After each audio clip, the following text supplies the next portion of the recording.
અને એ જ ગામમાં તેનો ભાઈ પણ રહે છે. ધન સંપત્તિ એ ખૂબ સુખી છે, કોઈ વાતની કમી નથી, પણ એના ભાઈના ઘરમાં એ ભાઈનું નથી ચાલતું, એ બાઈનું જ ચાલે છે, એની ભાભીનું ચાલે છે, ઘરની ધણિયાણી એ છે. એટલે ભાઈ પોતાની બહેનને કઈ મદદ કરી શકતો નથી.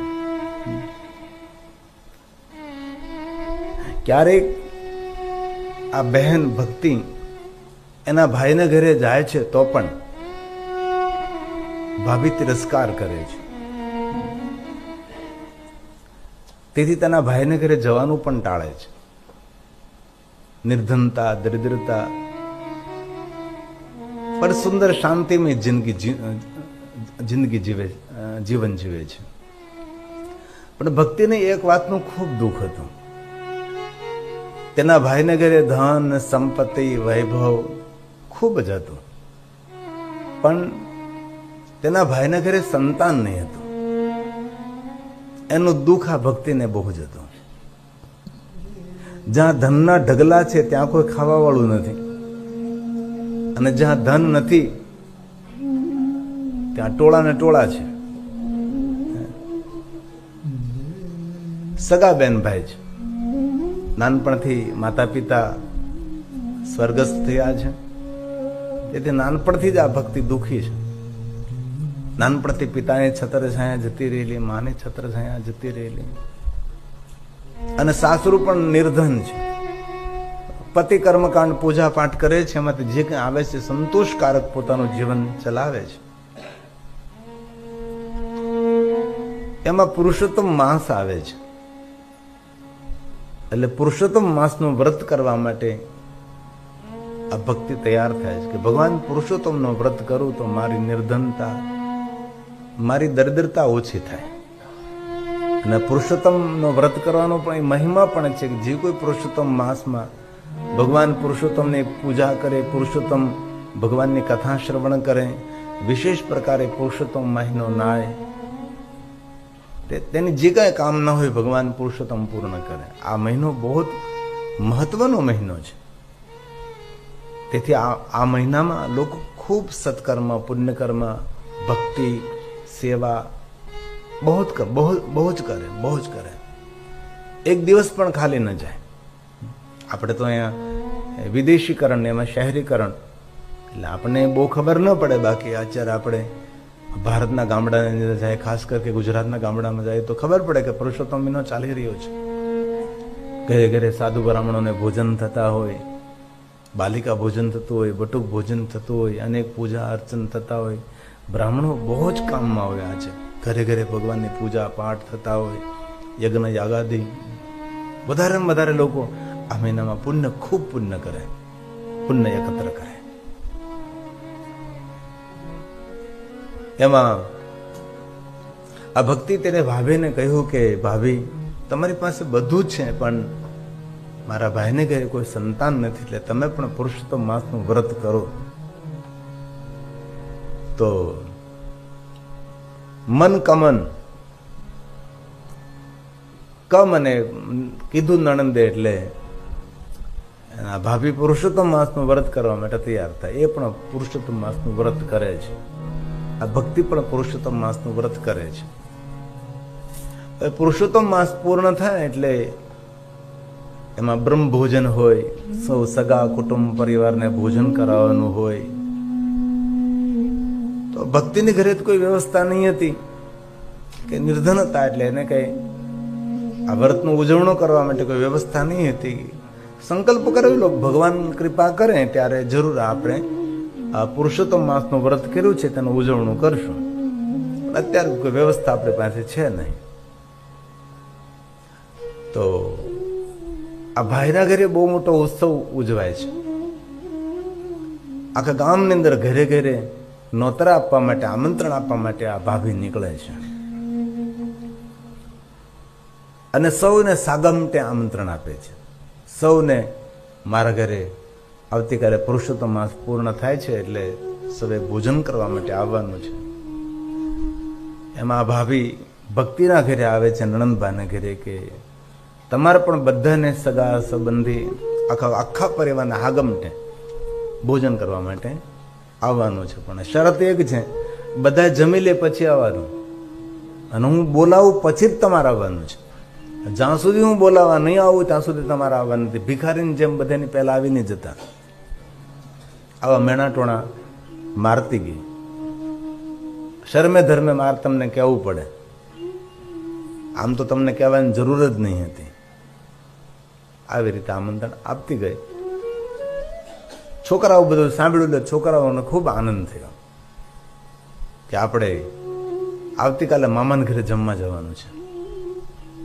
એટલે છોકરાઓમાં ઉત્સાહનો કોઈ પાર નથી. મામાના ઘરે ભોજન કરવા, પેટ ભરીને ભોજન કરશું. નિર્ધન છે પરિવાર એટલે ભોજન નથી ઈચ્છા હોય છે. એ તો હવે બધું જ મળે છે. પહેલા તો ગામમાં કોઈને ઘરે ભોજન કરવાનું આમંત્રણ હતું, વહેલા ઉઠીને તૈયાર થઈ જતા કે આપણે આના ઘરે જમવા જવાનું છે. આવો એક સમય હતો. અત્યારે બધું સમય પરિવર્તન થયું છે. કોઈને ઘરે જમવાનું આમંત્રણ મળે એટલે એટલો લોકોને આનંદ થતો હતો, કાલે તો જમવા જવાનું છે, કાલે તો જમવા જવાનું છે. અભાવ હતો, દુનિયા બહુ અભાવગ્રસ્ત હતી. અત્યારે જે સુવિધા વ્યવસ્થા આપણી પાસે છે એ 35-40 વર્ષ પહેલા એટલું બધું નહીં હતું કાંઈ. એ થોડા 10-15 વર્ષમાં આજે બધી આપણે પરિવર્તન જોઈએ છે. આપણે આખી દુનિયા બદલતી જોઈએ છે. લોકોના પહેરવેશો બદલતા જોઈએ છે, સ્વભાવ બદલતા જોઈએ છે, વ્યવહાર બદલતા જોઈએ છે. આપણે દુનિયાને અપડેટ થતી આપણે જોઈએ છે. આમાંથી આપણે સૌ કેવી દુનિયા જોઈએ? બ્લેક એન્ડ વ્હાઇટ ટીવી જોયા છે, આપણે રેડિયો સાથે બહુ સંપર્ક રાખ્યો છે, આપણે લાઇટ વગરની દુનિયા જોઈ છે. એમાંથી લગભગ મારી ઉંમરના જે હોય તે લાઇટ વગર પણ એને દુનિયા જોઈ હોય. આપણે ફોન વગરની દુનિયા જોઈએ, આપણે મોબાઈલ વગરની દુનિયા જોઈ છે. કેટલી શાંતિ હતી! આ મોબાઈલ જીવનની મોટી અશાંતિ શરૂ કરી છે. કેવી સુંદર દુનિયા હતી આપણે, કેવી નિરાલી દુનિયા. હવે આપણા બે હાથમાંથી એક હાથ તો મોબાઈલ સાચવવામાં જ જાય. 24 કલાક હાથમાં, 24 કલાક હાથમાં. ખબર નહીં દેશના વડાપ્રધાનનો ફોન એની પાસે આવવાનો હોય. આટલા લોકો મોબાઈલ ગ્રસ્ત થયા છે. ઘણા ડાયા માણસો મોબાઈલ હાથમાં ન રાખે, એ મૂકી રાખે, જરૂર હોય ત્યારે ઉપયોગ કરે. ઘણા લોકો 24 કલાક હાથમાં રાખે, એક નહીં 2 હાથમાં રાખે. કેવા માણસ! એ દુનિયા કેટલી સુંદર હતી, અભાવગ્રસ્ત દુનિયા હતી. એક જ જોડી ચપ્પલ હોય. હવે તો ખબર નહીં, ઘરમાં અડધી દુકાન ચપ્પલની ભરી છે. કપડા કેટલા હોય ભાઈ? 2-3 જોડી. એક જોડી થાપણે હોય કે બારગામ જવું, લગ્ન પ્રસંગમાં જવું તે કપડા પહેરવાના, બાકી તો નહીં. રફું કરીને પહેરતા હતા. હવે તો ફાડીને પહેરે છે લોકો, રફું કરેલું. નવા કપડા ખરીદે. આ દુનિયા કે બદલી ગઈ. દુનિયા પરિવર્તનશીલ છે. તો બીજે દિવસે છોકરાઓ બધા તૈયાર થઈને બેઠા છે, પણ ભાભી કહીને ગઈ હતી કે હું જ્યારે બોલાવા આવું ત્યારે જ તમે જમવા આવજો, બાકી બધાને પહેલા આવી નહીં પડતા.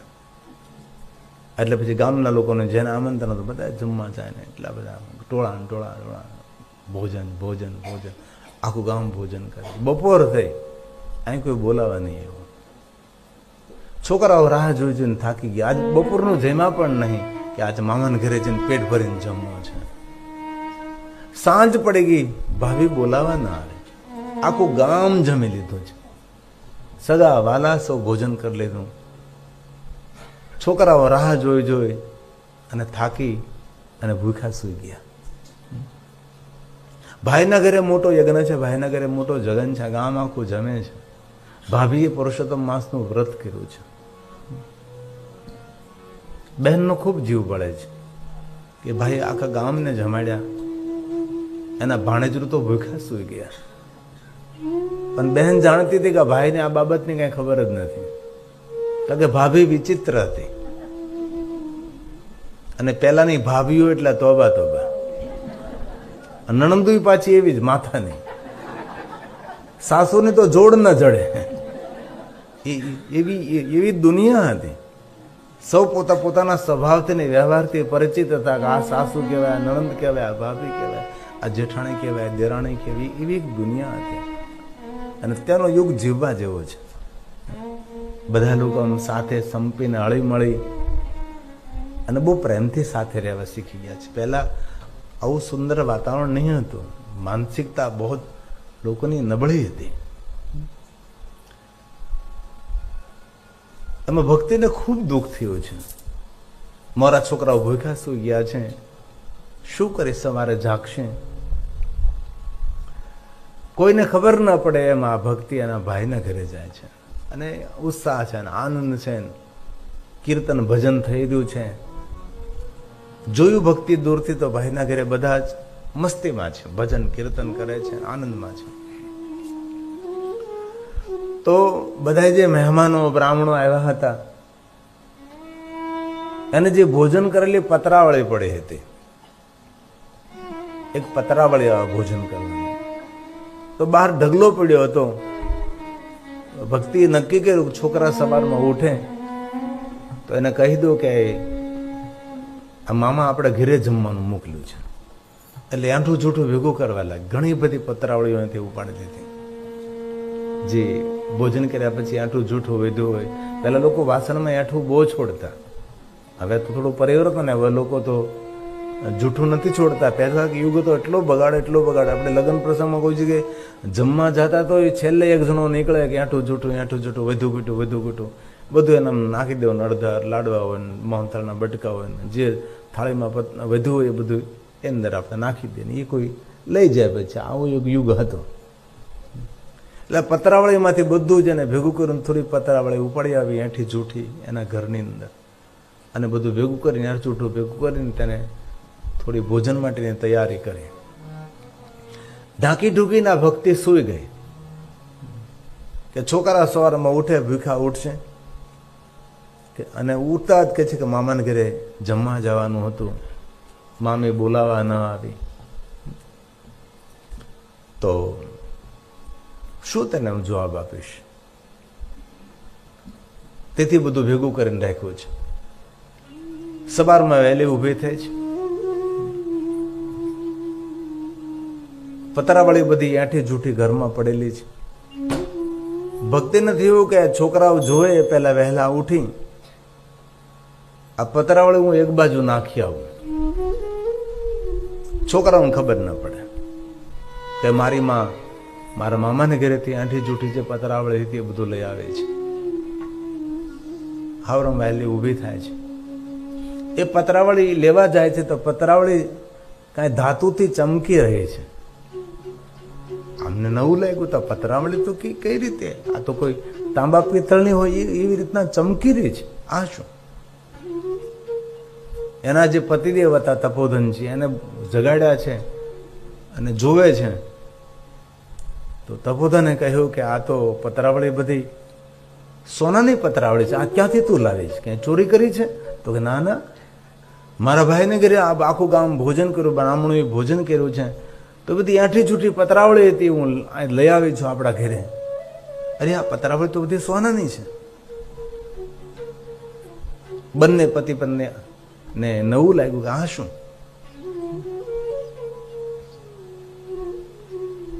તો તપોધને કહ્યું કે આ ભગવાન પુરુષોત્તમની કઈ વિશેષ કૃપા છે.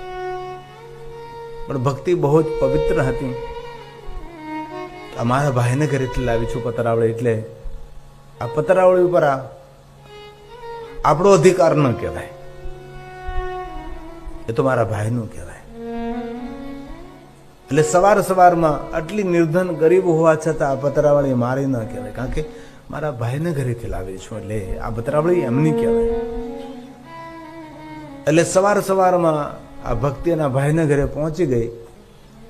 એના ભાઈને અવાજ કરે છે, પણ એ સમયે એમના ભાઈ સ્નાન કરવા ગયેલા ને બહારથી ભાભીએ હોંકારો આપ્યો. શું છે તમારે?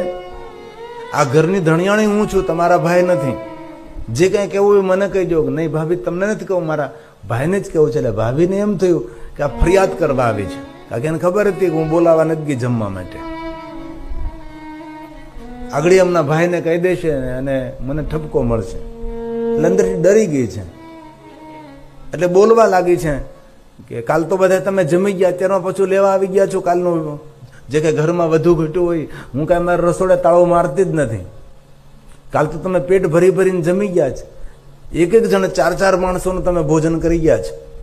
હવે ખરેખર આ જમવા બોલાવા નથી કે છતાં એના વરને સંભળાવવા માટે આ ભક્તિને કહે છે. આખું ઘર કાલ તમે જમવા આવ્યા હતા, આટલું બધું તમે ખાધું છે કે 4 માણસનું તમારો ઘરનો એક છોકરો ખાઈ ગયો છે.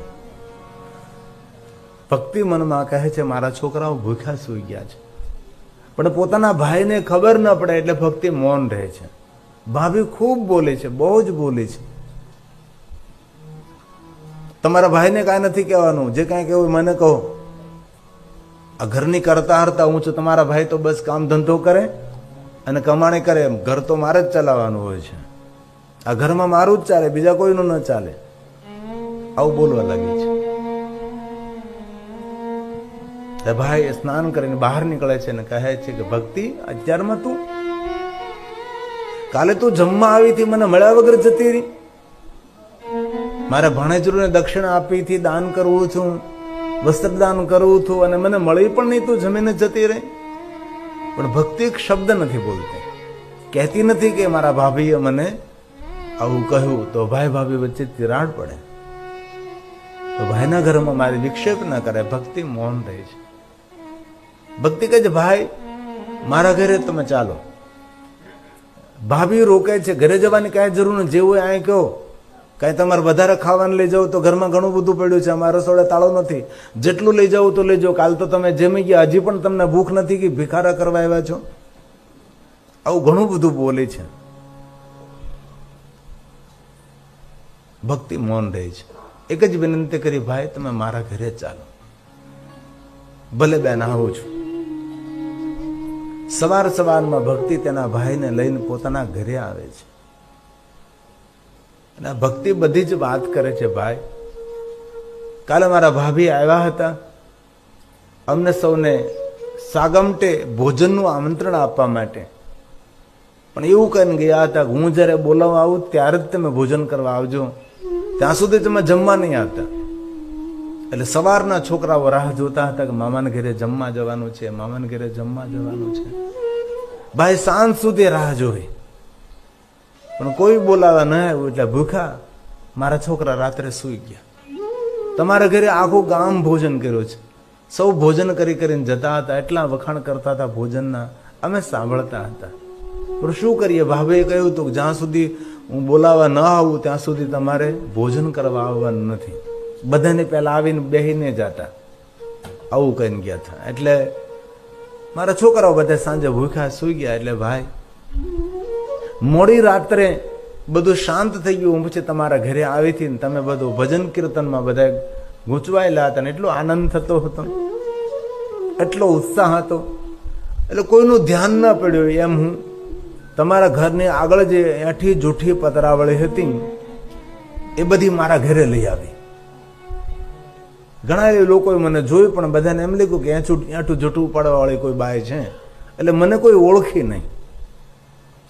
એટલે બધી પતરાવળી લાવીને એમાંથી બધી જે કંઈ એઠી જૂઠી મીઠાઈ હતી એ બધી મેં ભેગી કરી છોકરાઓ માટે, છોકરાઓને કહેવા માટે કે મામા મોડી રાત્રે આવ્યા હતા, તમે સૂઈ ગયા હતા, તમારા માટે આ બધું ખાવાનું આપી ગયા છે.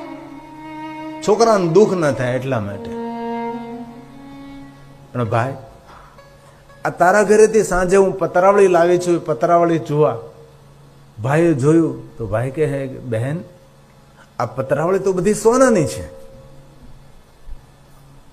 ભક્તિ કહે ભાઈ સોનાની પતરાવળીમાં ત્યાં બધાને જમાડ્યા હતા? તો કે ના ના, મેં તો પાંદડાની પતરાવળીમાં જમાડ્યા હતા. તો સોનાની પતરાવળી કેવી રીતે બની ગઈ? ત્યારે ભક્તિ પોતાના ભાઈને કહે છે કે મારા ભાભીએ પુરુષોત્તમ માસનું વ્રત કર્યું હતું ને એટલે સોનાની પતરાવળી બની ગઈ છે. ભાઈ કહે નહીં, ખોટી વાત છે, તારી ભાભીએ તો પાપ કર્યું છે, ભાણેજરૂને ભૂખા સુવડાવ્યા છે. બેન તારા પુરુષોત્તમના વ્રતનું ફળ તને મળ્યું છે. ભક્તિ કહે છે ભાઈ આ પતરાવળી તમારા ઘરેથી લાવી છું તો તમે લઈ જાઓ, આમાં તમારો અધિકાર કહેવાય, આ પતરાવળીમાં મારો કોઈ અધિકાર ન કહેવાય. ના ના બેન, ભૂલથી પણ મારાથી ન લઈ જવાય, કારણ કે તારા આંગણે આ પતરાવળી એ સોનાની બની ગઈ અને તને પુરુષોત્તમ ભગવાનના વ્રતનું પુણ્ય મળ્યું છે. ભગવાન પુરુષોત્તમ નિર્ધનતા દરિદ્રતા દૂર કરનારા છે. તેથી આમાંથી એક પણ પતરાવળી તારે મારે મને આપવાની નથી થતી. આ બધું તારું છે બેન. બહેન ત્યાં પુરુષોત્તમ માસનું વ્રતનું ઉજવણું કર્યું કે નહીં? ભાઈ શું કરું, મારા ઘરમાં તો ક્યારેક ભોજન હોય, ક્યારેક ભોજન ના પણ હોય. અમે તો ભૂખા સુઈ જઈ. કાલે પણ તમારા ઘરે ગામ આખું ભોજન કરતું તો મારા છોકરાઓ તડપી તડપી અને બધા ભાણેજરું ભૂખા સુઈ ગયા. હવે ભાઈ કહે છે કે બેન તને ભગવાને આપ્યું છે, હવે પુરુષોત્તમ માસનું તું વ્રત કર્યું તો ઉજવણું કર. આ બધી પતરાવળી સોનાની છે. એકાદી પતરાવળી લઈને આ ગામમાં જાય છે, અઢળક ધન આવે છે અને બહુ જ મોટા પાયે આ પુરુષોત્તમ માસનું ઉજવણું કરે છે.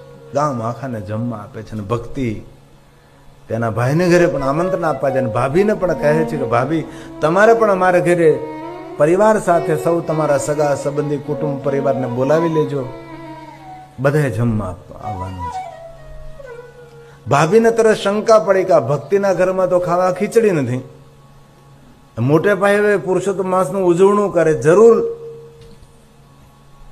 એમના ભાઈ જ પૈસા આપ્યા હોવા જોઈએ, કારણ કે એને શંકા જોઈ નહીં અને મારા ભાઈ જ આપ્યા હોય એટલે એના ભારે આપ્યા હોય એમ. જરૂર એમના ભાઈ જ એને મદદ કરી હોય અને મને ખબર વગર ઘણું આપ્યા કરે છે. અને ઘણા બહેનોને આવો એક વહેમ હોય છે અને આ વહેમ તો પાકો જ્યારથી હું અહીંયા આવીને ત્યારથી જ મારા વરને બધું સારું થયું છે. પહેલા કઈ હતું જ નહીં, મારા પગલાથી આ બધું સારું થયું. આવો એક વહેમ હોય છે. ખૂબ મોટે પાયે ઉજવણું કર્યું. ભાભી જમવા આવ્યા છે, છોકરાને ભાણેજ ભાણેજ ભાણેજ કરે છે અને બાકી તો રોજ માટે ભૂનણીના બચ્ચા એવું કહેતી. ભાણેજને કે ભૂનણીના બચ્ચા એવી રીતે અપમાનિત કરતી હતી. સૌ ભોજન પ્રસાદ બેઠા છે, ભાણેજરું સૌને પીરસે છે ભોજન. એમાં મામીના થાળીમાં સોનાનો લાડુ મૂક્યો. એટલે મામી બોલવા લાગેલા, ભાણેજા સોનાનો લાડુ કઈ ખવાય? ભાભી તમને તમારે તો ખવાય, કે તમે તો બહુ ધનપતિ, તમારા પિયરિયા ધનપતિ, મારા મામાનું ઘર ધનપતિ, એટલે તમે તો સોનું જ ખાવ ને.